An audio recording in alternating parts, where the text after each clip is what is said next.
G'day guys. Today I thought I'd make a quick video on my long-awaited trading strategy that I've been using over the last year and a half or so. The last few months I've got it finalized and I'm confident now, and I've been having quite a bit of success with it. So first thing I will say is this particular trading strategy, it may not work for everyone, as trading strategies are personal and that's how they should be created. Every person analyzes the chart differently. So that's why creating your own trade plan is essential. However, what I will say is my advice is gain experience in the market, understand your strengths and your weaknesses, develop your own personal trade plan around that to complement your personal analysis of how you analyze the charts. That's what I'll say.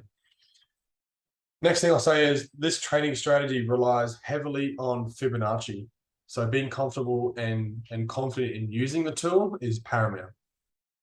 So let's jump right in. So I've named it here the Impulsefib Ladder. It could because it involves impulsive moves, Fibonacci tool, and it's based on a ladder entry, which is what we'll get into. I'll talk more about that when we get there. Like all trade plans, there's 4 components. Trade requirements, which are essentially the rules set in stone. They must be like that they must happen for the trade to be entered. Entry requirements, which is when and where you plan on entry and why. Stop loss placement is pretty simple. Every trade must have a stop loss. So where do you place that? That is another component. And targets, what are you aiming for? So let's get into it. First rule is I need to find a level that it has been tested multiple times, like a resistance level or a support level. In this case, it is a resistance level. So this resistance level has been tested multiple times. If I take this line back in time, it was a previously tested resistance level. I can show that, but I don't want to move away from this chart because a lot of the stuff will move around. Next thing is an impulsive move in the opposite direction. So as you can see, let's get rid of this. We were in an uptrend. We were making high highs and high lows, and then we had that impulsive move and we broke the trend. I'll get into that next. So next thing is broken market structure and broken trend. So like I said before, we come down, we broke that trend, and we also broke market structure here. We came lower. Okay, so next, entry requirements. As my trade plan as a whole, I will only ever enter 1% account risk per trade. These are technically 2 trades, but I'm only entering in at 0.5% risk per trade, which equals 1%. So what levels? So I'm entering 0.5% of my account risk here at the 50 level, and then 0.5 risk here at the 618 level. Doing that, so it's called either staggered entries, ladder entries, whatever you want to call it. It's called, like what it does is it averages your entry in. So how it works is, since I've put 50% of my position at the 50, 50% of my position here at the 618, my average entry is going to be exactly 50% in between those 2 levels. So, which is here. The last thing I want to consider is it has to be at least a 2-to-1 minimum risk to reward. So if it was to only hit the 50 level, which was here, it would be a 3-to-1. If it came up and hit both, then my average entry would be a 4-to-1. Okay, next component, stop loss placement. So as I said before, this strategy is heavily reliant on Fibonacci tools and how a Fibonacci works.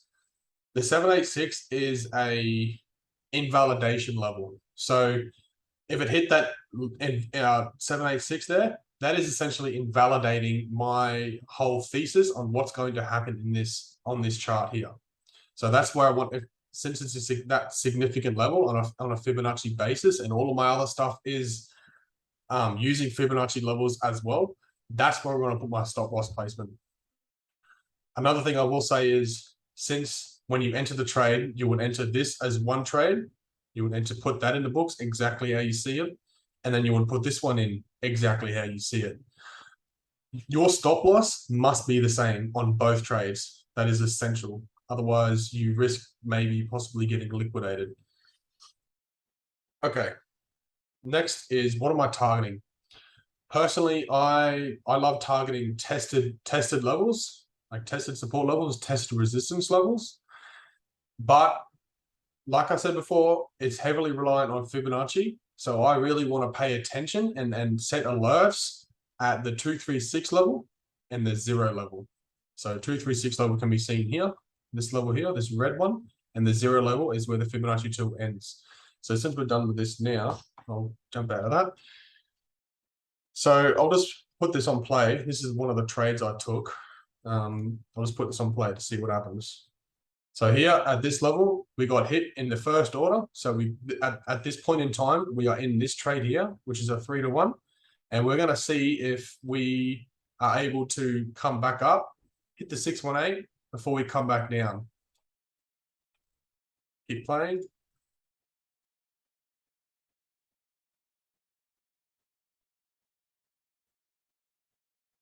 And there we go. Done. We're out. So that's where I was exited, because this is that support level I was talking about. We didn't get to come up to this level here, the 618, but I still made a profitable trade using 0.5% of my account risk. So this was still a really successful trade. I think it was 246%. So it was a really good trade. So that's all for today. So I'll just, for anyone who wants to take a screenshot or have a look. But like I said, trading is personal. How you interpret the charts is different for every single person. So this trading strategy may not work for you. You might have to add in, your own personal strengths. But going back to what I originally said, the best trade plans and trading strategies you will ever use are the ones you create yourself. Trading is personal and no one knows yourself like you. So it only makes sense that the trade plans that you yourself create are the most successful ones. That's all I got for today. So thank you for listening, and I'll see you all next week. Cheers.